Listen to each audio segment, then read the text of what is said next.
falar agora de algo... Sou um gordinho gostoso, sou um gordinho gostoso. Eu vou ser sincero, gente, ó.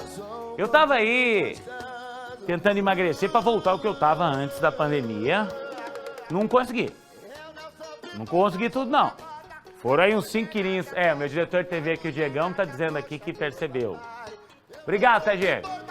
Esse Diego aqui não tem olhinho puxado, não. Enxerga aqui. Bom dia, boa tarde, boa noite, Aí o que acontece? O Cimei vocês já viram, né? Antes o pneu passava, descia tranquilo, agora entala aqui no culote. A Fabíola, minha gerente de jornalismo, se engordou 5 quilos. E você? Você também agora nessa pandemia tá em casa, seu entretenimento é comer? Ai, pai, para! Sabia que atacar a geladeira durante a madrugada é reflexo de ansiedade? É mesmo? É verdade? Quantos quilos você engordou desde março? Vamos acompanhar uma reportagem que a gente preparou?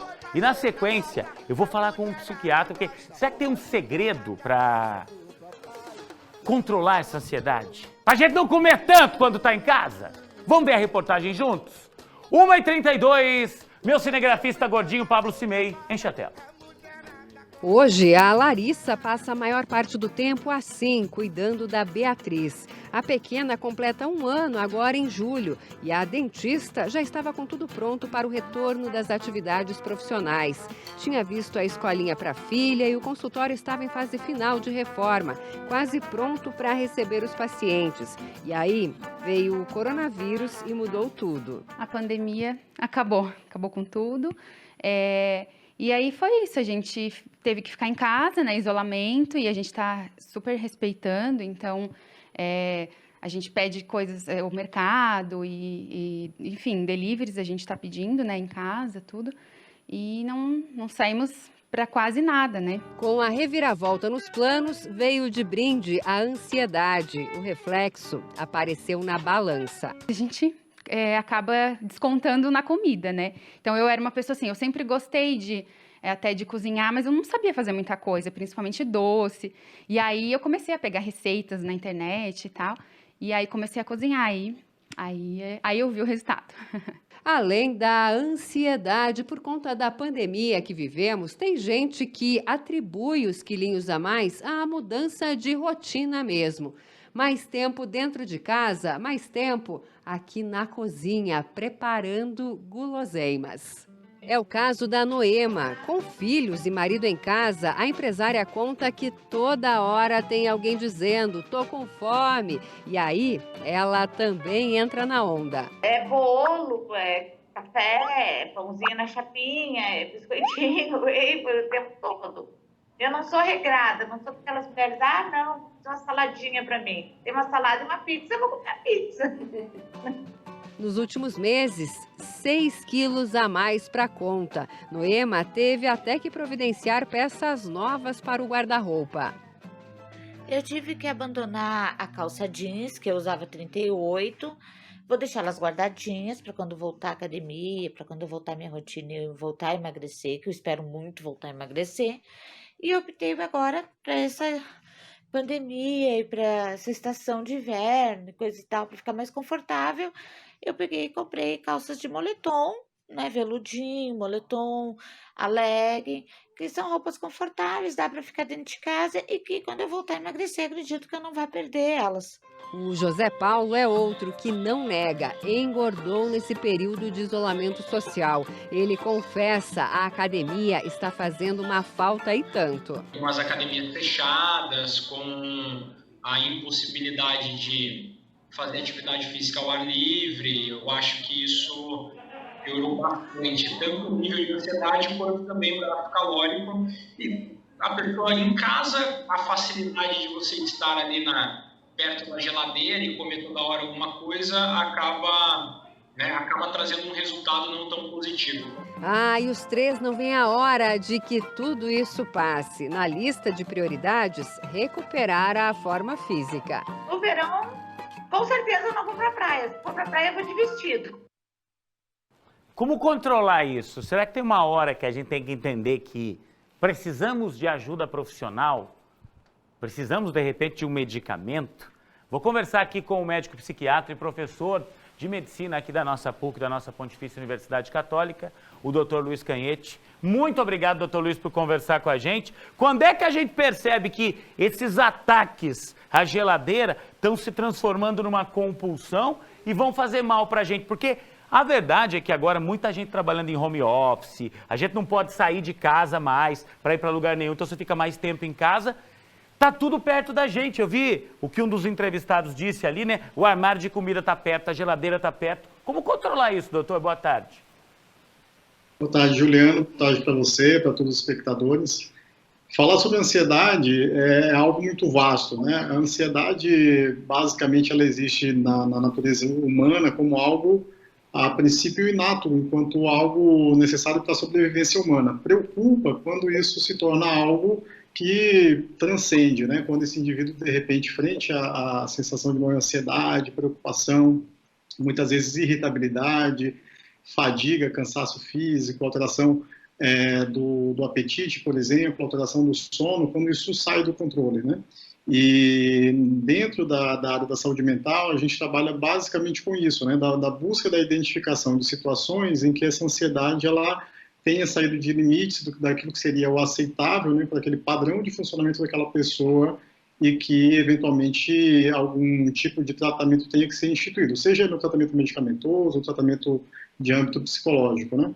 Essa questão da ansiedade na alimentação, digamos que é alguma coisa bastante frequente, não é exatamente um critério diagnóstico para a gente falar que o indivíduo que tem algum traço compulsivo alimentar que necessariamente ele tenha um quadro de base ansiosa, mas é muito frequente, né, que pessoas... É normal, então, doutor, que as pessoas descontem na alimentação? A gente está num período em que está todo mundo tenso. Basta a gente imaginar que a gente não sabe quando é que vai acabar essa pandemia. Então a gente está tenso com as nossas relações pessoais, a gente está tenso com o nosso trabalho.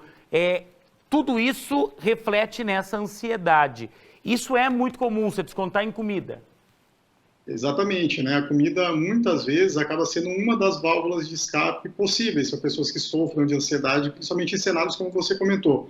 O cenário que a gente vive nesse momento é um cenário de muita incerteza, que muitas vezes vai gerar muita insegurança por diversos quesitos, né? Em boa parte da população que está passando por esse momento difícil, né?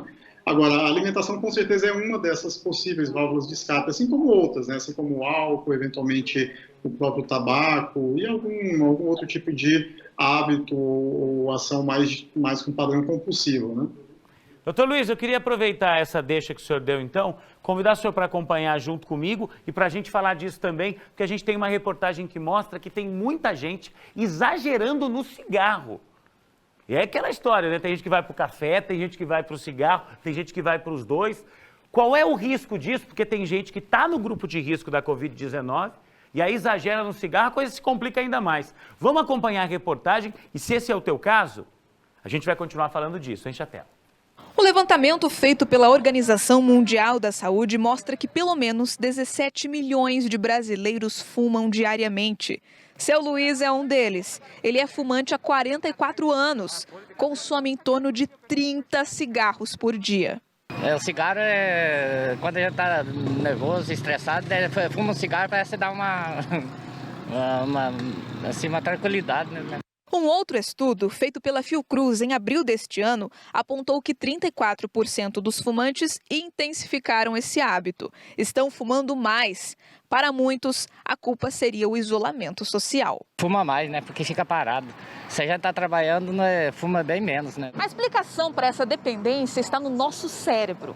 O cigarro, por meio da nicotina, libera a produção de dopamina, que é responsável pela sensação de prazer. Nesse período de pandemia, em isolamento, o fumante cada vez mais busca essa sensação de satisfação. Por isso, acaba aumentando esse hábito de fumar. Mas essa satisfação toda tem um preço e é alto. O cigarro causa complicações sérias, não só no pulmão, mas também no sistema cardiovascular dos fumantes, aumentando os riscos de infarto ou AVC, quando uma veia cerebral se rompe. Nós sabemos que o cigarro faz lesão pulmonar, ele leva ao enfisema pulmonar. Além disso, o cigarro faz lesão cardiológica, né? Ele faz o processo de aterosclerose, facilitando o entupimento das artérias cardíacas líquidos das artérias coronarianas e provocando a insuficiência coronariana e pode levar ao infarto do coração. O seu Luiz, nosso entrevistado lá do início da reportagem, já tentou parar de fumar, mas não conseguiu. Isso é compreensível. A nicotina causa uma dependência rápida e intensa. É o hábito físico de segurar o cigarro, o químico, por causa dos efeitos no cérebro, e o psicológico, que revela os motivos por trás da necessidade de fumar. O cigarro é sim um calmante, ele é sim, porque ele, né, mexe com as vias dos receptadores de serotonina da gente. Então, claro, ele levanta a ocitocina, ele dá uma acalmada, ele faz você centrar, faz você parar, faz você pensar sobre alguns assuntos. E hoje em dia, quando a gente está nessa ansiedade, nessa questão de medo, e como muitas das pessoas não sabem lidar com as emoções e não sabem nominar as emoções, vem essa muleta, diria assim, que é o cigarro, para ajudar essas pessoas a parar um pouco nelas, a centrar um pouco nelas, a ficar assim. Lembrando que quem tem transtorno de controle de impulso, que é as pessoas que têm essa codependência com o cigarro, que tem o físico, o químico e o emocional de estar ali. Vamos lá. Doutor Luiz, vale a mesma regra que a gente estava usando para comida, no caso do cigarro? Porque é assim, né? Tem gente que vai lá, tem gente que às vezes não pode. Sei lá, uma pessoa que teve um problema de saúde, teve um aneurisma, sei lá o quê, e mesmo assim segue fumando, e agora parece que está fumando mais ainda. Isso vai fazer mal para a pessoa, né? Exatamente. Na verdade é uma pena, né? Porque assim, quando a gente fala do cigarro, claro que quando a gente vai falar de cada situação, a gente tem as suas particularidades, né? Mas no caso do cigarro, além daquelas tantas próximas de 4.000 substâncias que o indivíduo inala quando ele está fumando um cigarro, a gente tem lá a nicotina, né? E o potencial que a nicotina tem de trazer dependência. É uma das drogas que tem um maior potencial, uma das que mais tem potencial de causar dependência no indivíduo que faça uso de modo recorrente dessa droga, né? E aí é interessante porque assim, o cigarro acaba sendo, num momento como esse, uma possível válvula também de escape, no sentido de que a gente sabe que a nicotina ela possibilita o alcance de algum tipo de prazer, né, através de ativação de áreas cerebrais que estão envolvidas em núcleos de recompensa, né? Entretanto, ao mesmo tempo, a nicotina ela tem essa ação periférica no nosso sistema nervoso central, aumentando no nosso sistema nervoso periférico, né? Aumentando, por exemplo, o nível de pressão arterial, aumentando a frequência cardíaca, sobrecarregando o coração e predispondo esse indivíduo a um quadro de síndrome metabólica, um quadro de sofrimento metabólico maior, que é como você comentou agora há pouco, né? Então, de repente, é um indivíduo que, dentro do cenário da pandemia, né, que eventualmente sob risco de contaminação com o coronavírus, de repente é um indivíduo que ele se expõe a um risco ainda maior, tendo em vista essa sobrecarga, por exemplo, cardiovascular ocasionada pela nicotina, né? Ô, doutor, mas vem cá, a gente ouve muito falar, eu sei que isso deve ser tema de estudos, mas assim, de forma rápida, como é que o senhor consegue me explicar? Falam que o nosso cérebro é uma máquina perfeita, é um negócio maravilhoso. Como é que o nosso cérebro, eu não fumo, mas como é que uma pessoa que fume, por exemplo, ela consegue ver numa droga como o cigarro, que ela sabe que vicia, que ela sabe que mata, que ela sabe que faz mal. Deixa eu só dar um recadinho para quem está em casa aqui. Que ela sabe que dá impotência, tá, meu amigo? Mas como é que essa pessoa, mesmo assim, ela acha aquilo bom? O que a cabeça faz aqui para anular todos esses malefícios do cigarro e a pessoa ter prazer com aquilo, doutor? É claro que existe uma motivação inicial, né, que faz com que esse indivíduo faça uso do cigarro, né? Então, talvez a curiosidade ou, eventualmente, o indivíduo acredita que isso possa ser algum motivo para status ou algo dessa natureza. Agora, frente à exposição à droga, frente à exposição ao cigarro, a gente sabe que a nicotina, como eu falei brevemente agora há pouco, ele, no sistema nervoso central, ele ativa áreas específicas relacionadas a áreas de recompensa, com o aumento de liberação de neurotransmissores, como, por exemplo, a dopamina. Dentro de áreas, isso é uma coisa um pouco mais técnica, né, mas a gente fala de áreas do sistema mesolímbico cortical. E nesse quesito, então, o indivíduo que, por exemplo, esteja muito ansioso, ou eventualmente ele se sinta muito deprimido, ou enfim, ele manifesta algum tipo de sintoma de sofrimento psíquico, talvez naquele momento agudo do uso do cigarro, ele se sinta um pouco mais tranquilo, digamos, né? Então, esse seria um perigo, né, do uso da droga, porque ela tem esse efeito agudo, né, frente a esse centro de recompensa, né.